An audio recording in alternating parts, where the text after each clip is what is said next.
बिस्मिल्लाहिर्रहमानिर्रहीम, अस्सलाम वालेकुम। आई होप कि आप सब बिल्कुल ठीक ठाक होंगे और अपनी लाइफ में बहुत अच्छा कर रहे होंगे और सब बड़ी तसल्ली से मेरे व्लॉग का वेट कर रहे होंगे।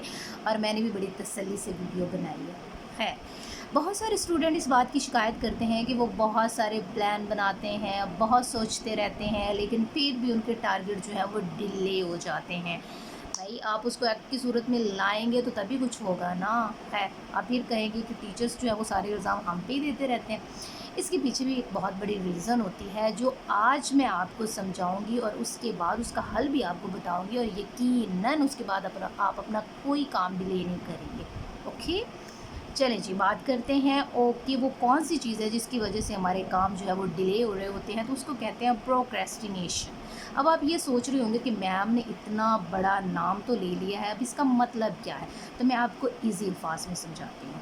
जब हम किसी चीज़ को सोचते रहते हैं और उसको एक्ट की सूरत में नहीं लेके आते, या फिर उसको एक्ट की सूरत में लेके आते हैं, तो तब तक टाइम गुजर चुका होता है। तो ये रिलेट करती है आपके डिसीजंस के साथ कि आपने कब डिसीजन लेना होता है और कब नहीं लेना होता। यानी कि आपको डिसीजन ऑन टाइम लेंगे तो वो आपके लिए फ़ायदेमंद होंगे। अगर आप उन डिसीजन को जो है वो टाइमली नहीं लेंगे तो वो आपके लिए फ़ायदेमंद नहीं होंगे। Let me explain through a story that is a frog in boiling water. Maybe you have already listened this story, but I relate this story to this our topic, so that it will be easy for you to understand. uh, तो सबसे पहले आप उस story को सुने। वो story कुछ इस तरह से है कि एक बर्तन लिया जाता है, ठीक है। उस बर्तन में पानी डाल के चूल्हे पर रख दिया जाता है और उसके अंदर एक मेंढक को डाल दिया जाता है। अब होता क्या है कि मेंढक की जो नेचर है वो ये है कि जैसे जैसे पानी का टेम्परेचर बढ़ता चला जाता है, वो अपनी बॉडी को उसके हिसाब से एडजस्ट कर लेता है, ठीक है। अब ये मतलब जब फ्रॉग जो है वो पानी में रहता है तो टेम्परेचर कभी पानी का लो होता है, कभी ज़्यादा होता है, तो वो अपनी बॉडी को उसके हिसाब से एडजस्ट कर लेता है ताकि वहाँ पर उसके लिए रहना इजी हो जाए। बिल्कुल इसी तरह से जब नीचे से आंच जलाई जाती है तो जैसे जैसे पानी गर्म होना शुरू होता है तो वो जो मेंढक होता है ना, जो पानी के अंदर डाल दिया जाता है, वो अपनी बॉडी को टेम्परेचर के हिसाब से एडजस्ट करता चला जाता है।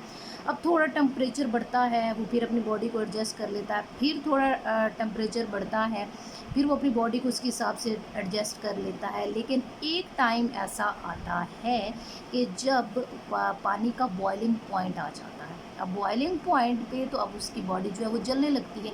अब उसकी कोशिश होती है कि वो जंप मारकर बाहर आ जाए, लेकिन उस वक्त तक ना तो वो जंप मारकर बाहर आ सकता है। अब उसके पास सिर्फ एक ही रास्ता होता है कि उसे उस पानी में रहकर मरना है। अब आपके ख़्याल में कि उस मेंढक को गर्म पानी की वजह से उसकी डेथ हो गई या उसकी कोई और वजह थी? जी, डेफ़िनेटली अगर देखा जाए तो उसकी जो डेथ है वो बॉयलिंग यानी कि पानी की टेम्परेचर ज़्यादा होने की वजह से हुई है। लेकिन उसके पीछे एक बहुत बड़ी रीज़न है। वो क्या है कि उसने टाइमली डिसीजन ही नहीं लिया बाहर जंप मारने का। तो बिल्कुल इसी तरह से ये चीज़ बहुत सारे स्टूडेंट के साथ हो रही होती है कि स्टूडेंट टाइमली डिसीजन ही नहीं लेते कि उन्हें अ, कब जो है एक काम को एग्जीक्यूशन में लेके आना है, उसका एक्ट करना है, और स्टूडेंट जो है वो अपने काम को डिले करते चले जाते हैं। ये किस वजह से होता है? इसके पीछे प्रोक्रेस्टिनेशन की 4 टाइप्स होती हैं। सबसे पहले टाइप जो होती है वो दी परफॉर्मर होती है। वो क्या होती है कि स्टूडेंट सोचते हैं कि जी वो पेपरों के दिनों में आके पढ़ लेंगे, वो सारा सिलेबस कवर कर लेंगे, लेकिन जब पेपरों का टाइम आ जाता है तो वो अपने सिलेबस को कवर नहीं कर पाते और बहुत सारा सिलेबस रह जाता है। और जब वो पेपर उनके सामने होता है तो वो कहते हैं काश हमें थोड़ा और टाइम मिल जाता तो हम पढ़ लेते। ये होते हैं दी परफॉर्मर। तो इनको चाहिए कि वो टाइमली काम को स्टार्ट कर दें, अदरवाइज़ कभी ये लाइफ में अच्छे लीडर नहीं बन सकते और ना ही वो कभी अपने पेपर में जो है वो पास हो सकते हैं।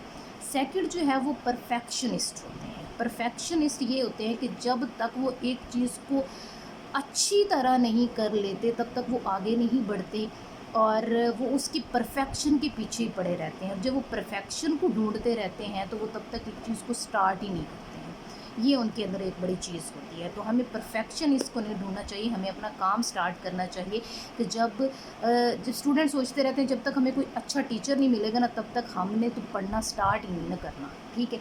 तो इस तरह से वो काम को डिले करते चले जाते हैं। और तीसरे जो होते हैं वो ओवर बुकर होते हैं, यानी कि वो अपने आप को तो ये तसल्ली दे रहे होते हैं कि वो स्टडी कर रहे हैं, लेकिन स्टडी करते वक्त वो या तो मोबाइल पे लगे होते हैं या लैपटॉप पे लगे होते हैं या मूवीज़ पे लगे होते हैं। तो 100 में से 2% वो स्टडी कर रहे होते हैं, लेकिन बाहर की पूरी दुनिया में उन्होंने ये इम्पैक्ट डाला हुआ होता है अपने घर वालों पे, अपने दोस्तों में कि जी वो स्टडी में बहुत ज़्यादा बिजी हैं, लेकिन ऐसा होता नहीं है, ठीक है जी।